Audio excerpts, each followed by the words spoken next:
As a matter of fact, I'm on a strength training program from a world-class powerlifter, a world record-holding powerlifter, Matt Wenning. Matt Wenning's the man. I have his belt squat. Not a bad plan. And it's been a lot of fun training with so much structure and with so much focus on posterior chain.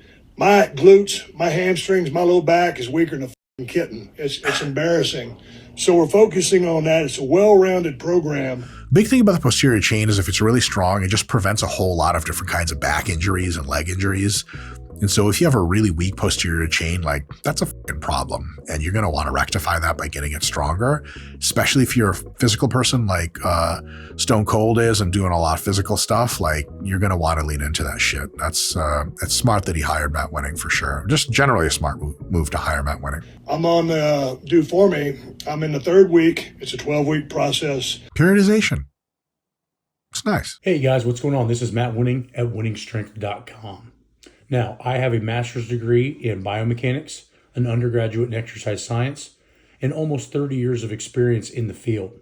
So now that you know who I am, I'd like to talk a little bit about how we can build more muscle the safest and smartest way. But before we get to that, please like, subscribe, and comment on some things that's helped you put on quality muscle mass. The first thing that we have to decide is, what are we trying to get out of our training? If it is muscle mass, then our volume and intensity will have to be set in a similar situation for that to occur. What does this mean? Well, it means that doing maximal effort training like 1 RMs, 2 RMs, or doing dynamic work like speed work may not be as conducive for putting on quality muscle mass. Now, notice I'm saying muscle mass. I'm not saying muscle performance, which can be two different things. So what you need to understand is that sometimes some training is developed towards the central nervous system and other times training is developed towards the muscle tissue. A lot of this has to do with time under tension, the intensity in which the exercise is performed, and also the speed in which the eccentric part of the exercise is utilized. In dynamic work and maximal effort work, we're not always concerned with the eccentric portion of the movement being a certain speed. But we know that the eccentric part of training is usually what causes hypertrophy to occur, or at least in partial be present. So now that we know a little bit about some muscle mass, contraction speeds, intensities, etc., what we want to decide is, how do we gain the most muscle?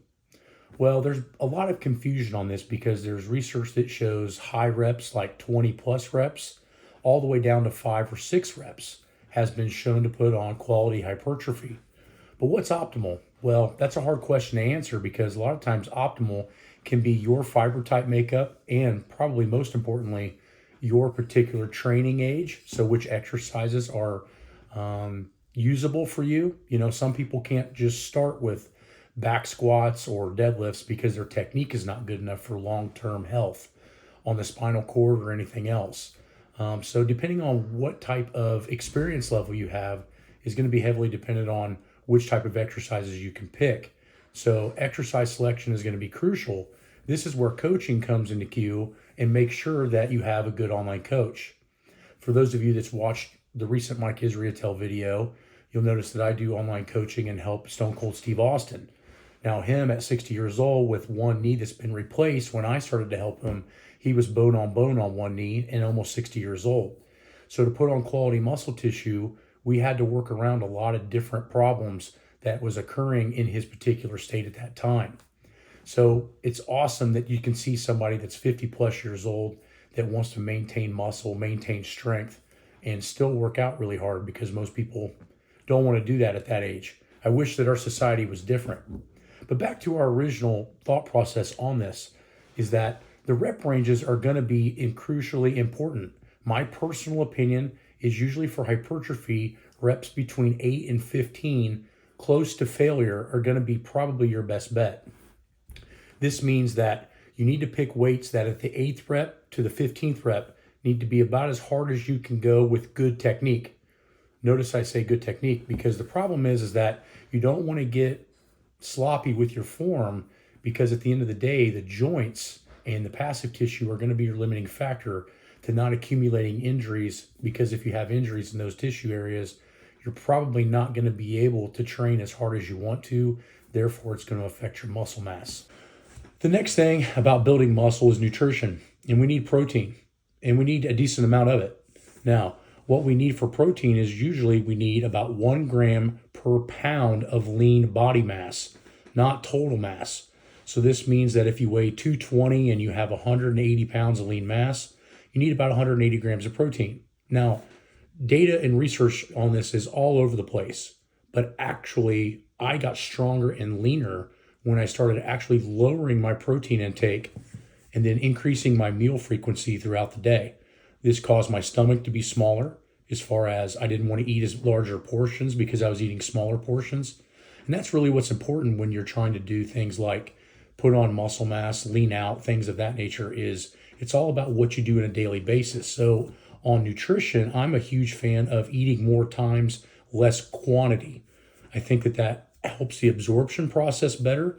And I also think that it's very crucial for shortening or reducing stomach size, to where when you do have cheat meals, you're not going to have a big issue with eating too much. And so that's why I've never been a huge proponent of fasting, but there are some data on there that shows that fasting is good as well. But I think if you're trying to build muscle and do it the smart way, meal prep is going to be your best bet. So we've talked about rep ranges between 8 and 15. We've talked about some nutritional factors. We've talked about tempos, and I want to dive a little bit more into the tempos. If you're trying to put on muscle tissue, in my personal opinion, muscle tissue needs to be done at around 3 to 4 second eccentrics. And depending on what you're trying to do, a fast eccentric or concentric or a slow concentric can have various degrees of hypertrophy ranges depending on fiber type, genetics, and things of that nature. But what I would say is on recommendation is that if you're trying to put on more muscle mass, sometimes moving just a little bit slower may be conducive for you to put on more tissue and also have a little bit more mind-muscle connection. This means that your body is able to focus on technique, utilize form better, and make sure that you're doing the exercise correctly and attacking the things that you want to attack. For instance, if we're doing a bicep curl and we start to use a lot of shoulder in that, we're not necessarily attacking directly the bicep. We're starting to have other muscles assist in the movement. This can be detrimental for hypertrophy and also a huge indicator for injuries down the road. So I hope this video has helped you a little bit to start to decide your training. If you need more help, come onto the Patreon channel and follow some of those workouts. We actually have just posted the last 12 weeks a hypertrophy phase where we can put on some muscle tissue, and then we flip-flop phases in order to make sure that you are getting new stimuluses on a constant basis. Same thing holds true with online coaching on the website. And also, if you're on a budget, you can go to the manuals and they will help you decide rep ranges. We have power building 1 and 2 and hypertrophy that are solely designed to make sure that you're putting on quality muscle mass.